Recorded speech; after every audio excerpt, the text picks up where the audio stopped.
Well, how fantastic. The weather has finally warmed up. We have some lovely sun. The evenings are a lot warmer and we're planting out. I haven't made a video for a little while as we sadly had a family bereavement. So that's why. But it's nice to be back now. And what I thought I'd do today is give you a quick tour of the plots and just see what we're up to, as we have been doing work in between the showers that I haven't been filming. So I'll show you where we are. And this is plot 3, and I'll show you quickly what we've got here. These are the gooseberries, and we recently netted them, but we didn't net them quite quick enough because the birds got down there and ate a load of them. But there's more than enough for us. There's quite a few bushes, so there'll be plenty of gooseberries. I mean, gooseberries aren't my favourite things anyway, so I don't mind sharing them with the birds. And then we have some loganberries along the back, some bosoberries. Look at the size of that. But you can see it's absolutely, hello Mrs. B, full of flowers and fruit. So the task will be to stop the birds eating the lot. And here is the flower patch on 3, and it's beginning to look absolutely gorgeous with various flowers, foxgloves, delphiniums, lots of things growing, some lupins, there'll be more alliums, some calendula, antirrhinums. Oh, it's packed, some roses, all to attract the bees and the bugs that we need to help pollinate the fruit and the vegetables. And it does look absolutely beautiful when it's in flower, and it's already starting now. Spectacular. So back down past the gooseberries, and we've planted here the sweet corn, and the 2 plants you see here are Crown Prince squashes. I've got a couple more to bring down to plant in here as well, and then they'll take up this space. So we do 2 sisters rather than 3 sisters. We don't put the beans up the sweet corn, partly because when you do that, unless you just put them on the outside sweet corn, you can't actually get in to pick the beans, and it gets very, very crowded, particularly with the pumpkins as well. I guess if I had more space and more land, then that would be a very sensible thing to do, to use the sweet corn as the stakes for climbing beans. The place is scattered with sunflowers all over. Thank you, squirrels, and anybody else that's been depositing them all over the place. So unfortunately they will have to come up. And the onions here have taken a bashing like the other ones, and again I shall look at these today with a thought of maybe taking them up. I've got loads more sweet corn at home coming along, so I can put at least another row in here. We've got a few small fennel coming along here. This is where we popped some in when we ran out of space. They're doing okay. They're struggling a bit, but they're okay.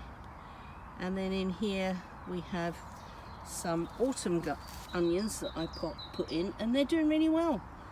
It's just amazing the difference in a different part of the plot. So these onions are doing really well. These were multi-sown. 4 seeds in that one, obviously. 3 seeds in this one. You can see how they push each other out, and they'll carry on growing now until they get a reasonable size, but they're already a decent size for using in the kitchen, but we'll let them grow on.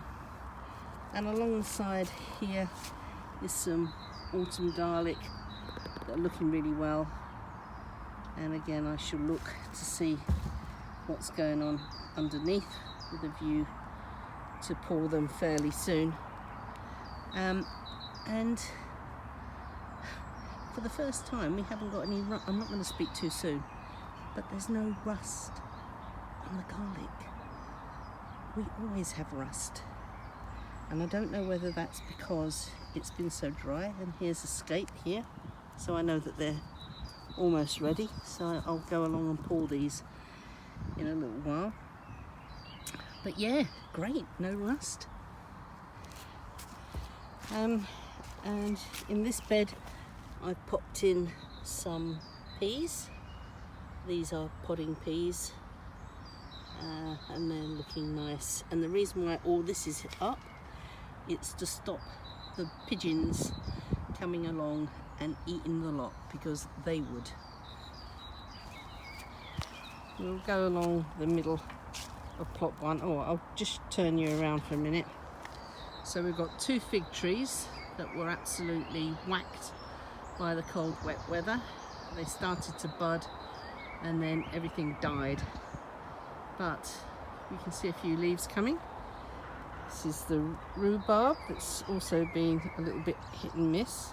Some of it's been a little bit spongy.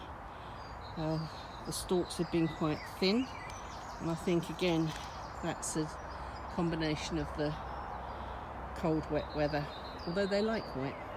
It's the cold, I'm not so sure. And here's the other fig tree, which again was hit, but it's coming along now, so we should get some figs this year, all being well. And our other third strawberry bed, which again are in flower and looking well, so we should definitely have strawberries this year. So along the 2 sides of here I've got a range of tomatoes that were sitting in the greenhouse for absolutely ages and sulking, and they're now out in the garden. They'll struggle for a little while, but they will pick up and grow very nicely. And I'll do a little video when I plant the tomatoes on plot 1 about how I actually plant them. But we've got 2 rows, so on the right hand side, this side, are cherry tomatoes, and on the left hand side along there are a range of beefsteak tomatoes. And then we have some more space along the middle for planting. I've popped in 2 courgettes. The germination of our courgettes have been rubbish this year. And some climbing peas, podding peas, and this frame is ready for some bolotis. I put this fencing up and it's getting ready for some more monchtu, some melons, and some little tiny jack-o'-lantern squashes.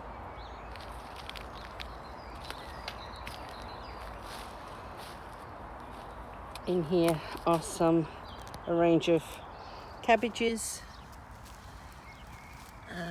Some of them haven't fared very well, like this one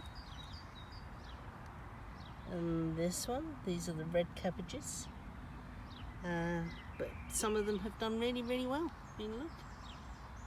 So this is a range of green and red cabbage. I've put some more seed in, so when they're ready I shall just fill up the spaces in here. So this is to just give us some early cabbages.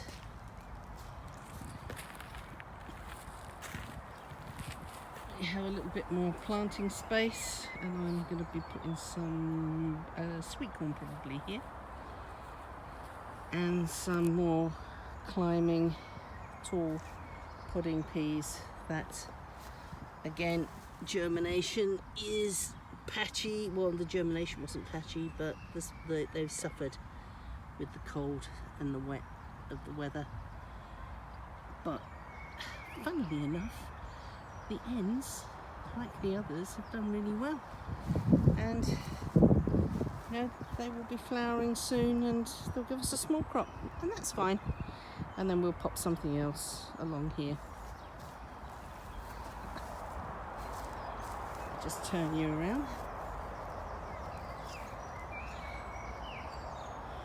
And we put in a row of parsnips, or 2 rows of parsnips that are just germinating now. They're looking good. I'm hoping that I won't have to do too much thinning with them. And there's some more there. So they're looking good, small but beautiful. And then some volunteer potatoes, which we'll have to dig out. But this is mainly for roots, so I'll be putting some more carrots and some swede in this patch. 3 rows of celeriac that are just beginning to pick up now. And these are things that you need to really keep watering. They like moisture. I put a row of spring onions in here, and you can just see, there you go, they're just beginning to germinate along this row. And 2 rows of beetroot, and again they're just coming along. And then some beetroot that I put multi-sowed at home and are in here, along with a few spring onions in between. And these are doing really well, so these will come first, so we'll get a succession of beetroot. So yep, we're pleased with plot 3. Still more to do as ever, but it's looking good and we're really pleased, and hopefully we'll be taking vegetables home.